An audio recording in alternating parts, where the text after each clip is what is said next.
एक दिन बाद जनरेशन अल्फा खत्म हो जाएगी और जनरेशन बीटा शुरू हो जाएगी। जनरेशन अल्फा का मतलब है कि वो लोग पूरी दुनिया में जो 2013 से लेकर 2024 के दरमियान पैदा हुए, उनका दौर खत्म होने वाला है और नई जनरेशन का दौर आने वाला है। खैर नाज़रीन, आपको जनरेशन के बारे में बताता हूं, उससे आपको अंदाजा हो जाएगा कि मैं किस बारे में बात कर रहा हूं। नाज़रीन, एक जनरेशन है the greatest generation. The greatest generation में वो लोग आते हैं जो लोग 1901 से लेकर 1927 के दरमियान पैदा हुए। नाजरीन, फिर आती है दी साइलेंट जनरेशन, खामोश रहने वाली जनरेशन। नाजरीन, इस जनरेशन में आते हैं वो लोग जो 1928 से लेकर 1945 के दरमियान में पैदा हुए। नाजरीन, फिर तीसरी जनरेशन है बेबी बूमर्स की जनरेशन।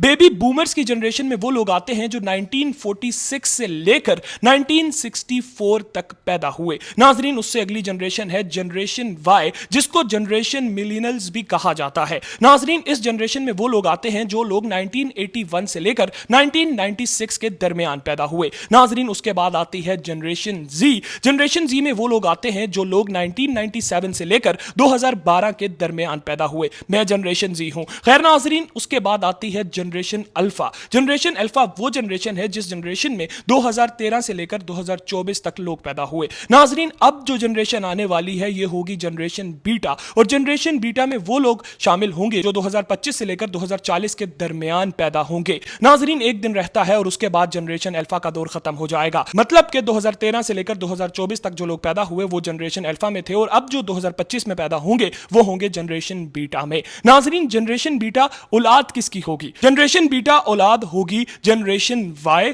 और जनरेशन जी की। जनरेशन वाई, जैसे कि पहले आप लोगों को बताया, वो लोग जो 1981 से लेकर 1996 तक पैदा हुए, या जनरेशन जी वो लोग जो 1997 से लेकर 2012 तक पैदा हुए। नाजरीन, इन दो जनरेशंस की औलाद होगी जनरेशन बीटा। अब पता नहीं जनरेशन बीटा कौन सा दौर देखेगी। वो लोग जो 2025 से लेकर 2040 के दरमियान पैदा होंगे, पता नहीं वो कौन सा दौर देखेंगे। आर्टिफिशियल इंटेलिजेंस से भी आगे जाएगी दुनिया। आप लोग इसके ऊपर क्या राय रखते हैं जरूर कमेंट सेक्शन में अपनी राय का इजहार कीजिएगा। मजीद इस तरह की वीडियोस देखने के लिए मुझे फॉलो करना बिल्कुल मत भूलिएगा। आप कौन सी जनरेशन में है ये भी बताइएगा। शुक्रिया।